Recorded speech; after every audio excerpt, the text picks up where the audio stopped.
What makes a man truly powerful? Respect? Influence? Money?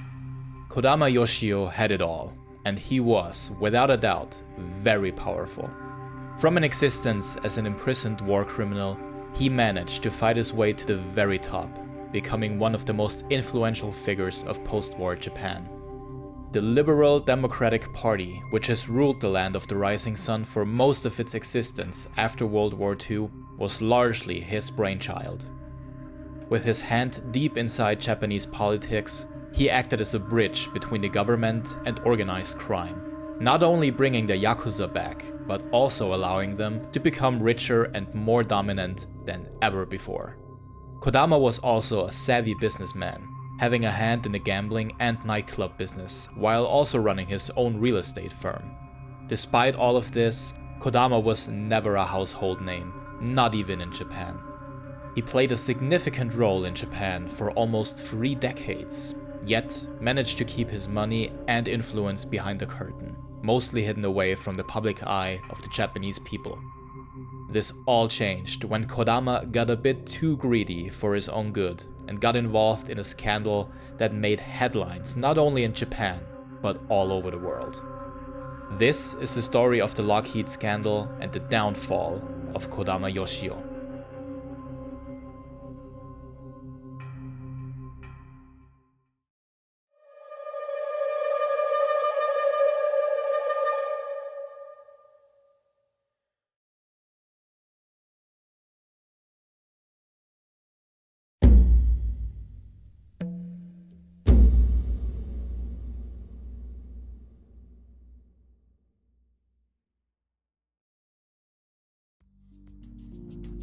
The story of the LOCKHEED scandal and Kodama Yoshio begins in 1958. Just 10 years earlier, Kodama was released from Sugamo prison, where he was held due to his spy work for the Japanese government during World War II, as well as his connection to the ultranationalists in Japan. Kodama was released without any repercussions due to a deal that he struck with the American occupation forces. In exchange for his freedom, he would work together with the Americans, supplying them with valuable information about the Chinese government and communists inside Japan. At this time, Kodama used money that he earned during the war to fund the Liberal Party, which would later merge with the Democratic Party to form the Liberal Democratic Party, or LDP, which is the most powerful party in Japan, even today. In 1958, Kodama was contacted by LOCKHEED, an aircraft manufacturer that played a huge role for the Americans during World War II. One of their planes, the P-38, actually shot down more Japanese aircraft than any other model used by the American Air Force. Now, 13 years after the war, LOCKHEED was interested in selling their aircraft to the Japanese. In order to achieve this, they needed a man with influence in Japan, someone with good connections who knew how to make friends with the right people. All of these attributes perfectly described Kodama Yoshio. The relationship between the two parties almost didn't happen. LOCKHEED originally wanted a Japanese politician on which they could count on. Kodama was recommended to LOCKHEED by Fukuda Taro, a translator who was born and raised in the US. He first came into contact with Kodama after translating his memoirs, titled I Was Defeated, which he wrote during his prison sentence. In turn, Kodama helped Fukuda in financing his public relations agency. This exact agency was then hired in 1957 by John Kenneth Hull, LOCKHEED's Japan representative, who was tasked with selling the new LOCKHEED F-104 starfighter to the Japanese Defense Agency. Kodama, who was now employed as a consultant for the aircraft manufacturer, got to work on fulfilling this goal. Immediately, he proved why he was the right man for the job, selling the starfighter to the Japanese without a hitch. His contacts were key. Among them were Kono Ichiro and Ono Bamboku, the latter having incredibly deep ties to the yakuza. Maybe the most important of Kodama's contacts, though, was Kishi Nobusuke, the newly elected Prime Minister of Japan and former cellmate of Kodama. Obviously, Kodama became even richer than he was before by working with LOCKHEED. Throughout the 60s, LOCKHEED and their Japanese salesmen would stay in contact, even making him their consultant for the Korean market. At this point in time though, Lockheed was somewhat of a side gig for Kodama. He was still busy cementing his political party as a dominant force in Japan, while also maintaining healthy contacts with the yakuza. At the end of the 60s though, Lockheed tasked him with his most difficult job yet.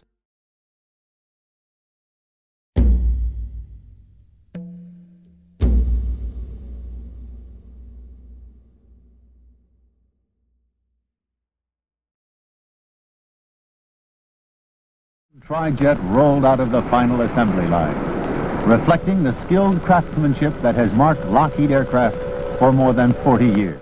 Lockheed's business was not restricted to war machinery. They were also in the business of making passenger planes. In the late 60s and early 70s, travel-by flights started to finally become affordable to the general public.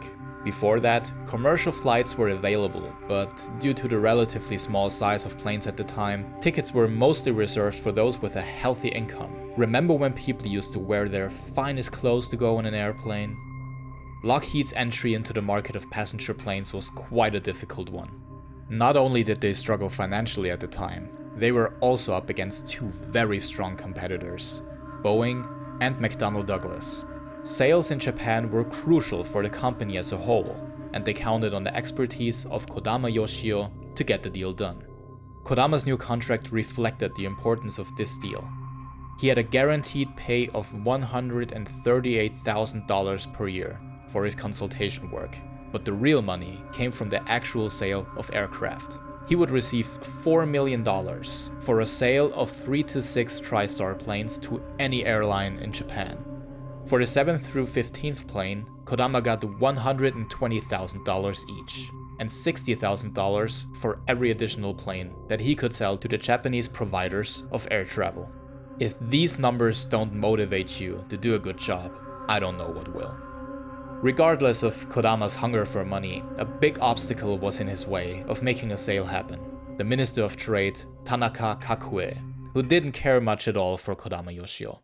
Unfortunately for Kodama, this started to become a common theme among Japanese political figures. With new blood taking over in the cabinet and the Liberal Democratic Party, his influence was a bit shakier than usual. Thankfully though, Kodama had one contact in particular that would make his goal achievable: Ozano Kenji. Ozano was not only a close friend of Trade Minister Tanaka, he was also a billionaire and one of the richest men in the country. When working as an auto mechanic, he earned his first fortune with a tried and true method of making money: exploiting the horrors of war by providing the US with buses during the Korean War. It was also during this time that he bought the failing construction company of his friend, Trade Minister Tanaka, for a very generous $6 million. By the early 70s, that same company made revenues of around $330 million. For him, this was only a little side business though. Ozano, at the time, owned around 40 hotels spread across Japan, Hawaii, and California, while also successfully competing in the restaurant business, among many other things. He was a financial genius in every sense of the word. Ozano's relationship with the trade minister was obviously of great interest to Kodama, but his involvement in the aviation business was another huge reason for collaborating with the billionaire. He was the largest shareholder in Japan Airlines and an investor in its biggest competitor, All Nippon Airways, or ANA, which was on the verge of signing a huge contract with a Lockheed competitor. The solution? The ANA president, Oba Tetsuo, had to go, no matter what. Kodama came up with a plan that was as evil as it was genius. First, he had Ozano buy more shares in ANA, which allowed him to access insider information about the company. It was then that he found out about a questionable loan that the ANA president Oba Tetsuo was involved in, a loan of about $1 million. Kodama saw potential in this information and leaked it, one day before a big shareholders meeting. He then hired a bunch of Sokaya, which are yakuza-related gangsters that specialize in the extortion of big companies, mostly by disrupting shareholders meetings. They were supposed to ask the ANA president uncomfortable questions about the $1 million loan at the meeting, but this wouldn't even be necessary. Oba Tetsuo caught wind of Kodama's plan, never attended the meeting, and quit his job the next day. Kodama was undeniably a bad person, but he was also very creative, you have to admit. As a replacement for Oba Tetsuo, Kodama installed a former vice minister of transportation that he was close with, providing an important contact inside ANA. The stage was set for a huge deal. By 1972, Trade Minister Tanaka had become Prime Minister of Japan. During a meeting between Tanaka and Richard Nixon in Hawaii, the US president allegedly convinced Tanaka to acquire Lockheed aircraft. It's safe to assume that his friend Osano was already successful in doing so, but the deal was now sealed either way. When Tanaka returned to Japan, he called the ANA president into his office and bought $320 million worth of planes. The meeting between Tanaka and Nixon, by the way, took place in one of Osano's Hawaii hotels. For Kodama, this deal turned into a huge paycheck. For his work, he received an additional $3 million. A year later, in 1973, he was about to wrap up his next big deal, which would make him a whopping $9 million. But just when he was about to get paid yet again, Lockheed employees were called in to testify about their company's bribes for the first time.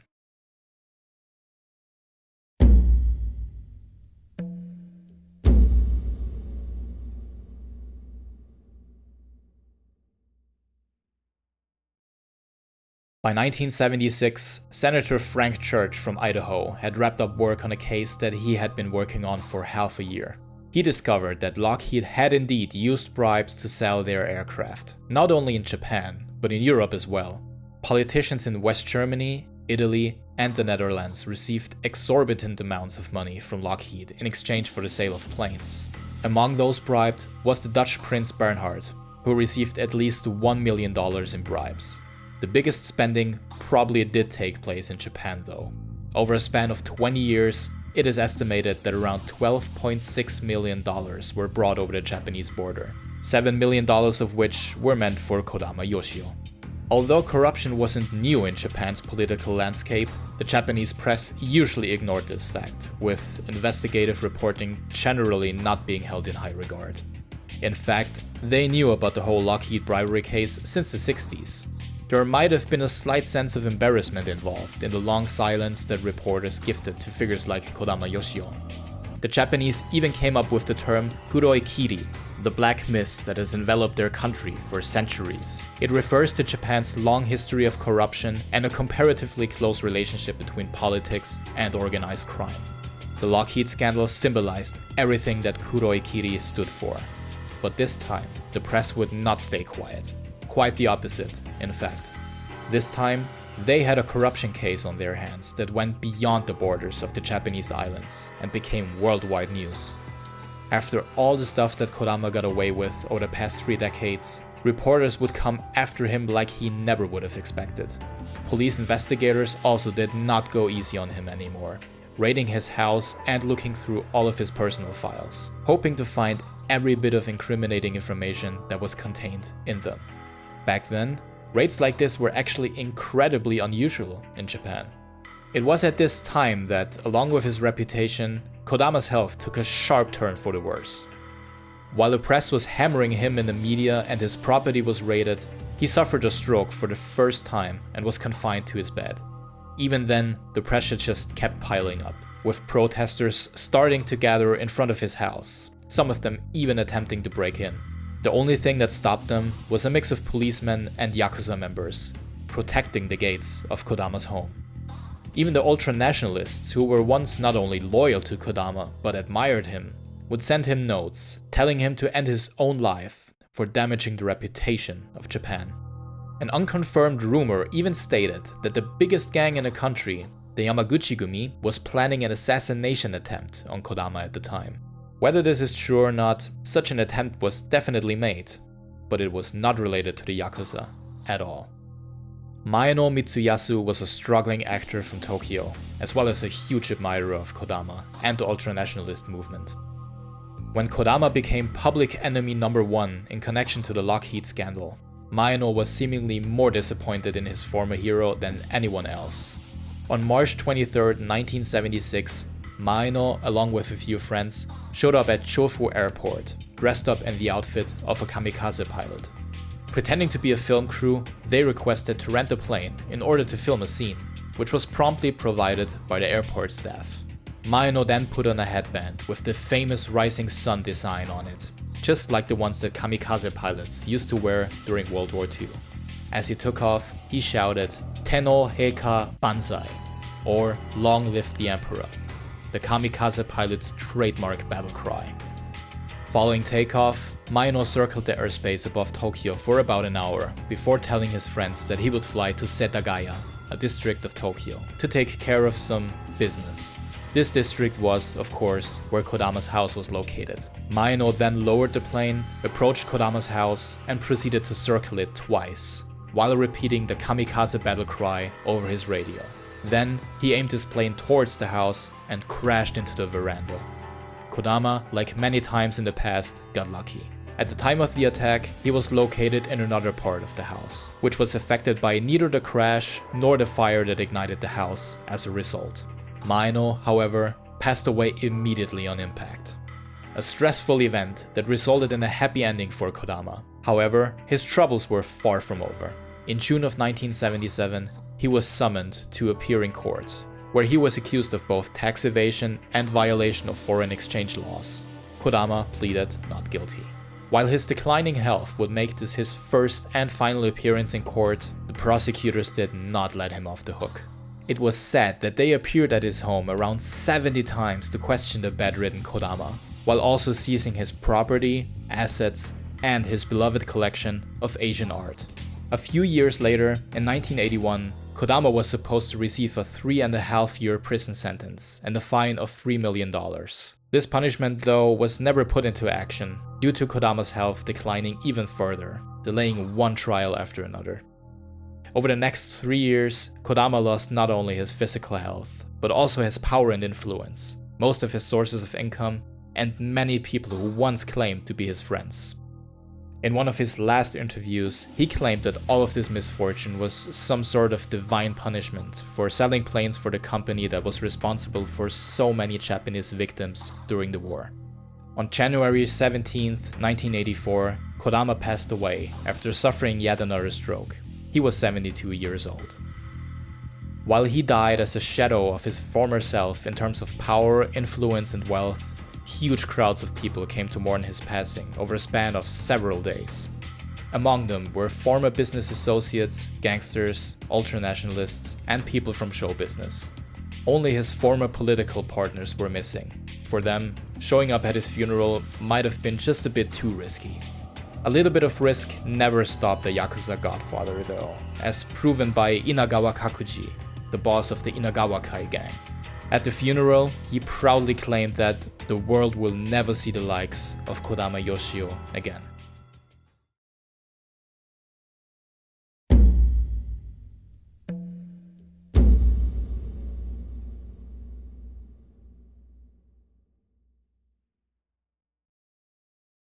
Considering the amount of headlines that the LOCKHEED scandal made worldwide, its impact was surprisingly minimal, at least in Japan. Almost all Japanese politicians involved in the scandal were charged with one thing or another, but most of them, like Prime Minister Tanaka, successfully appealed their verdicts and went on to find success in politics. Tanaka is actually the perfect example of this. He was largely responsible for the election of the new Prime Minister Nakazone in 1982 and 1984. Tanaka passed away in 1993, never facing any real consequences related to the LOCKHEED scandal. As for Osano, the financial genius and billionaire, he also never saw the inside of a jail cell. Instead, he kept on making smart investments and opening new hotels and other businesses, while keeping up a healthy friendship with his old friend Tanaka.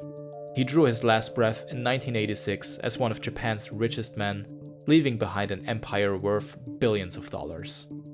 Despite the fears of some people at the top, post-war relations between the US and Japan were as healthy as ever, unshaken by the controversies. In 1977, a new law was presented to the US Congress in reaction to the LOCKHEED scandal, which made overseas bribes by US companies illegal. While Kodama was now gone, his influence can still be felt to this day. Calling the LDP, which was largely his creation, the dominant party of post-war Japan would almost be an understatement. Except for 2 brief periods, once in the 90s and then again in the early 2010s, the Liberal Democratic Party has controlled the inner workings of the land of the rising sun continuously. As for the yakuza, they would experience the peak of their powers during the 80s, along with the Japanese economy. Even with membership numbers dwindling in recent times, the yakuza are still deeply woven into the fabric of Japanese culture. Without Kodama, who knows if they ever would have gone beyond petty crimes, gambling, and controlling the black markets. Tune in next time when we take a little detour to explore the history of the yakuza's obsession with tattoos. Sayonara.